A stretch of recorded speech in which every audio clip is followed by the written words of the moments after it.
The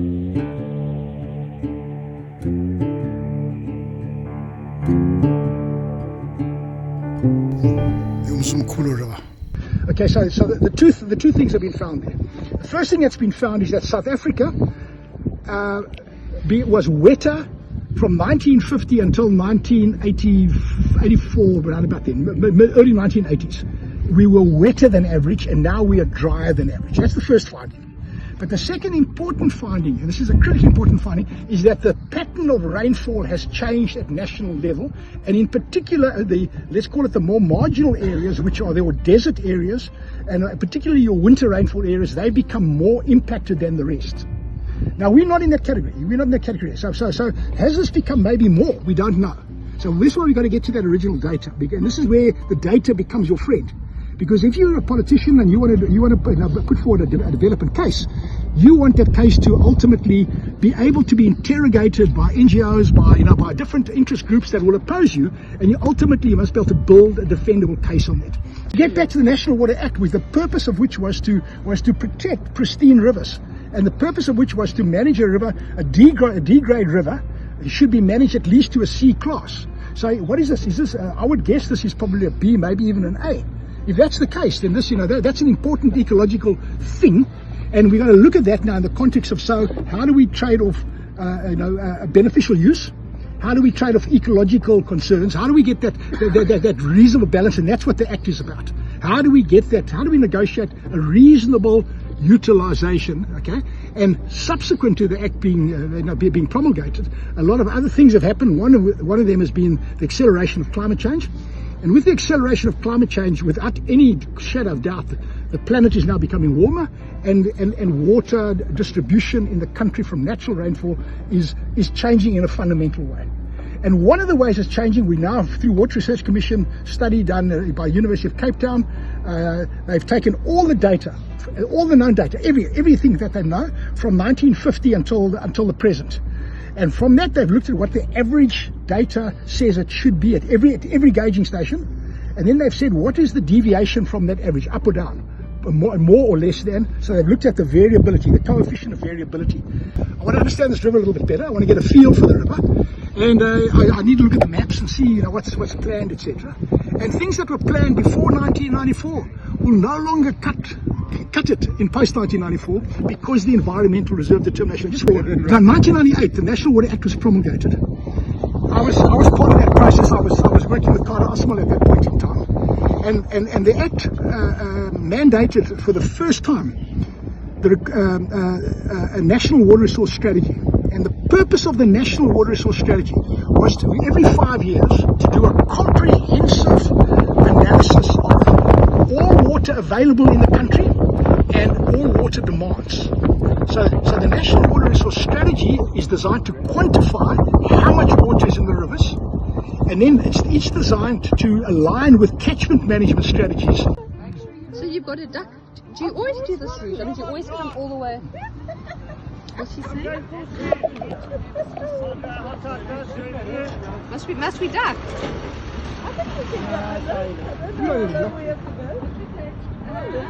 Only Sissy's duck. You don't have to duck. I don't have to duck. Only Sissy's duck. Oh, that's amazing. This is the easy part. Coming home is going to be tricky.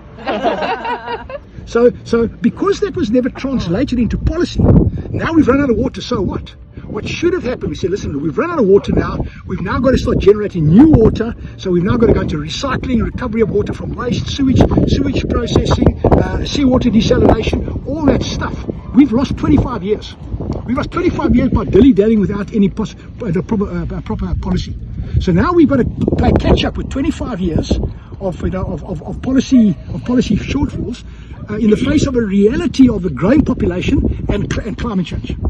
So in other words, we've now got to really apply our minds now. We really have to apply our minds. So that is why we've got to start looking at this thing, in a very comprehensive way. And it's not just a willy-nilly thing about greenie, bunny hugging. It's not about that. It's about really what is the value of this as a resource, and what is can we somehow monetize that value? So I'm of the opinion that Port Shepstone needs a grand vision. Grand vision. Yes. There are intractable problems here in this area. You've got growing unemployment. My understanding is that the economic base is relatively thin. If you look at financial remissions into the local economy, I would say they come from three sources. I would say they come from some SASSA grants. Okay, a large amount of money comes from SASSA grants, which is sustainable, question mark. The second one, it comes from pensions, retired people that live here. And the third thing I would say, it probably comes from tourism. So tourism is under severe pressure, pensions are under pressure, and SASSA grants under severe pressure. So now, here you've got a growing population of people with a relatively thin economic base. Yes, there's agriculture, but the agriculture is changing in a fundamental way. Why? Because the Umzimkulu sugar mill is the southernmost sugar mill in the world.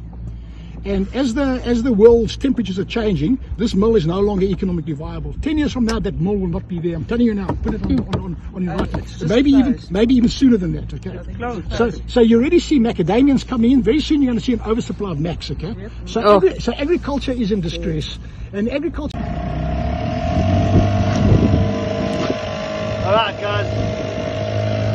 All done.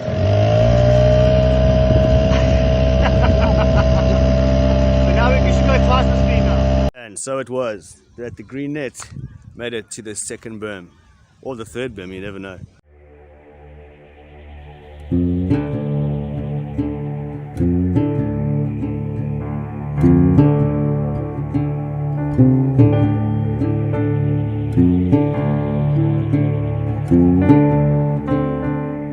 Right, we are standing here on the Umzimkulu River at a temporary berm that has been created. Upstream of us is the pump station. That's the pump station up there. I'm into the sun, I'm afraid, but that's the pump station there. That pump station gets the water for the Ugu district, Ugu municipality. And the problem is that saline water has been intruding from the Essery down there, a couple of kilometers away. This is all tidal. This is all tidal area. So the saline water has been intruding up here to the point where the pumps have been pumping it out into the municipality. So this is a problem because the pipes are corroding, etc., etc. So now this structure has been put in place at who knows what cost. This is the diversion. It's effectively created a weir, but as far as we are aware, there's no authorization that's been given for this in legal terms, because in terms of Section 21 of the National Water Act, as soon as you alter the bed, bank or flow of a river, you need a water use license, and to have a water use license you have to have an environmental impact assessment. In order to do that, you would have a public participation, and none of those things have happened. So that's the boat we came up in. This is the flow of one of the sluices. There are 4 sluices from what I can see here, four of these. This is effectively a weir. It's a dam in effect, because this level here, here you can see the sluice. So you can see the sluice. There's the sluice there.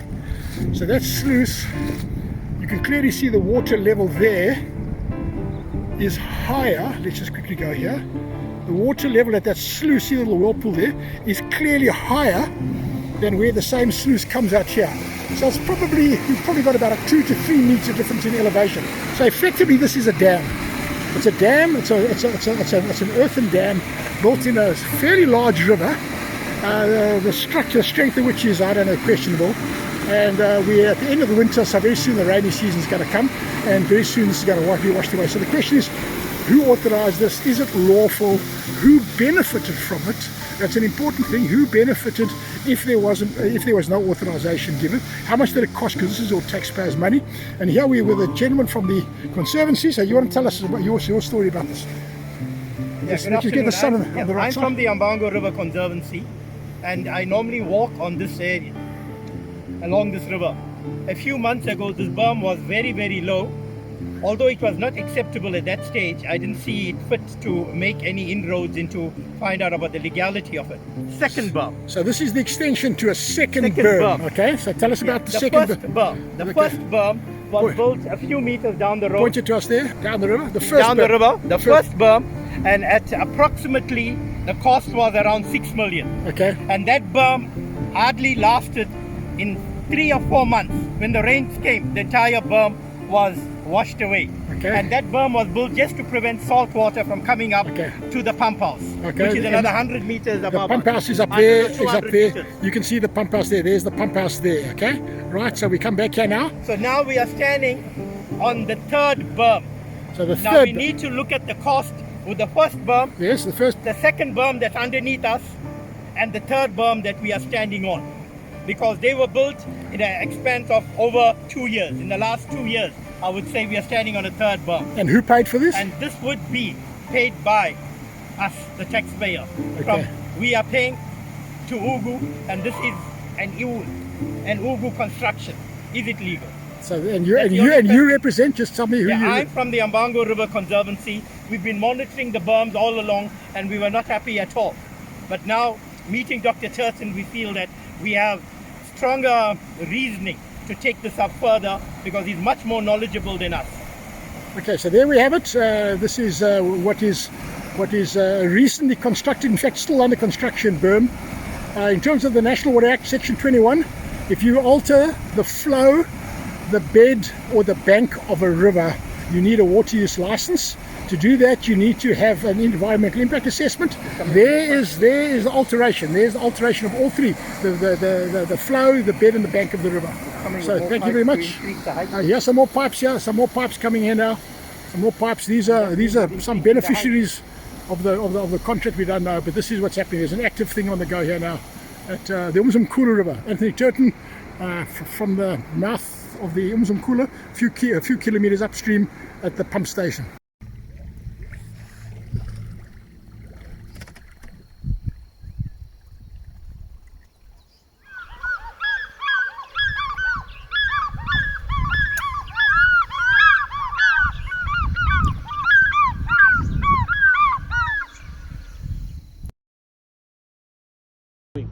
We're trying to embrace everyone with the ideas that will help us move our municipality and our community, in fact. Because remember, there is no municipality without its people. And if the community is working together with the municipality, we actually can go so much further. That's why we take an interest in this kind of thing. And we should look at each other with the attitude to say, what can we learn from each other? Thank you so much, the Green Net, for putting this together. We've had a good conversation on the river yesterday. Today we had I would say that today we had what in Afrikaans you would say keel skoon maak sessie. We started cleaning our throats and we started saying what the new South Africa is going to look like. That's what happened today on the Umzimkulu River. My name is Antony Turton. I hope you enjoyed this video. This is the River Raconteur. Today, the River Raconteur. Unbelievably, the adventure had just started. Because remember earlier on we spoke about that bridge and how close it might be. Check how close it was.